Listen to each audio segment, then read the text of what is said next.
I am Sharon Livermore, a survivor of domestic abuse. I came extremely close to becoming a statistic around 7 years ago, so I'm very fortunate to be here today.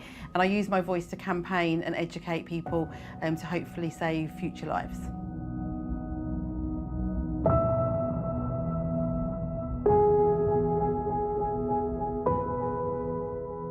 So Sharon, after your ex-husband was released on bail, obviously that must have been a huge shock to you.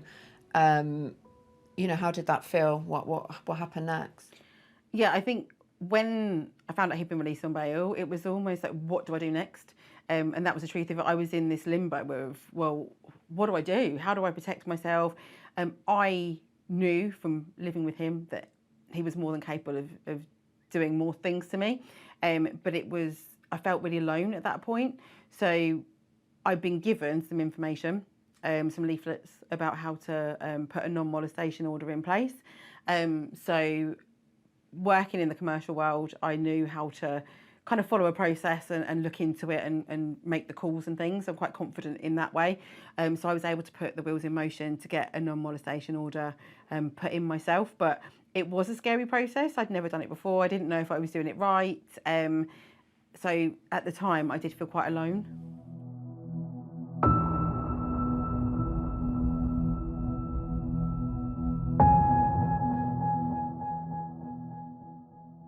And did you have anybody supporting you through that legal process while you were applying for that court order? No.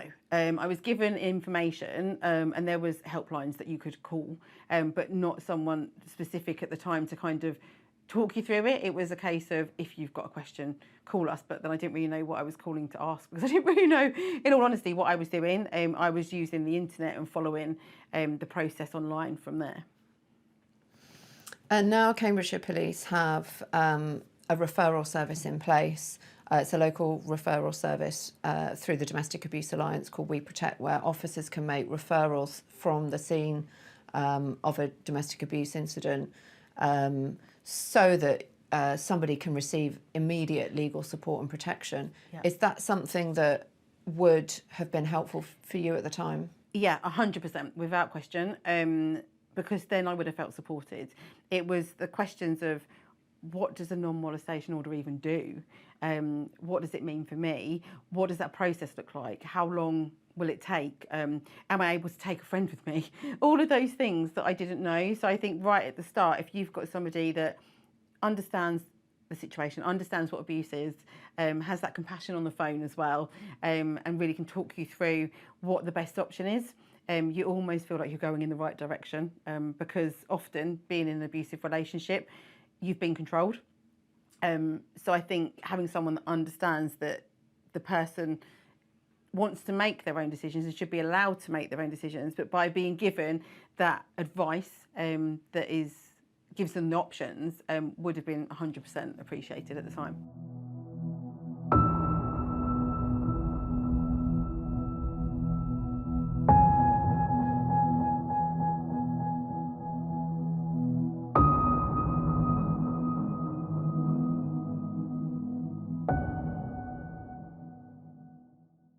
And once that order was granted, it was a non-molestation order, wasn't it?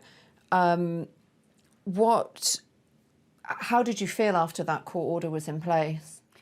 For me, unfortunately, the court order got served on the night that he tried to take my life. So he never knew that I'd put a non-molestation order in place against him. Obviously, my situation was quite far-fetched with others, but for me, I know I would have felt safer once it had been served on him, because I would have just felt that little bit of protection, that potentially he wasn't going to try and do anything further. So you've explained that the non-molestation order wasn't actually served because of, you know, the what happened that night. Had things been different and the court order had been served on him, do you think that might have changed your experiences had he tried to breach it after that? Yeah, I think it would, because I think if it had been in place and he would have known it had been in place, would it have stopped him breaching it? I don't know. I don't think you can ever know. But had he have breached it, then the police would have had the power straight away to take him and arrest him and then keep me safe. So I think it's hindsight is a wonderful thing, but I do think had it been served on him, it would have had potentially a different outcome.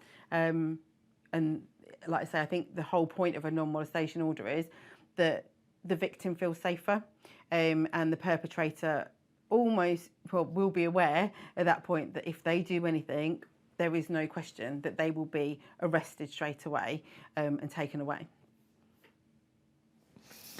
And how has your experience of abuse and what happened to you affected your life since? You've talked about the education that you do with employers.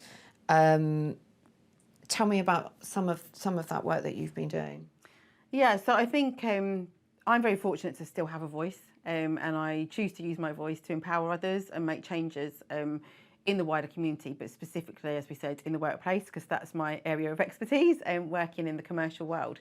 So I now educate businesses and ask them to look for and educate them on the signs, so specifically the signs in the workplace that someone may be showing, the types of abuse. So unfortunately, there are still people that think it is the black eye. It's not. It's the coercive control, as well as obviously the physical abuse, the economic abuse, all of these different forms of abuse. And along with that, the different statistics around how it can impact anybody. It's not gender controlled or age or anything like that or societal. It is very much domestic abuse can happen to anyone. So that's the message I'm trying to get out there. But since educating businesses, I also realised that there was a need for a policy for businesses to have. So collaborating with the Domestic Abuse Alliance, the Employers Initiative on Domestic Abuse, HR department across the UK, we came together and obviously collaborated and built a template-free domestic abuse policy that any business in the UK can put in place. And for me, there is no excuse now why businesses don't take a stand and create that safe space, because often victims are only away from their perpetrators when they are in the workplace. And if we can create that safe space where we can bring in external support, whether it be the police, whether it be legal support or calls to We Protect and things like that in the workplace, then you're just giving someone that safe space to make those choices that could potentially save their lives.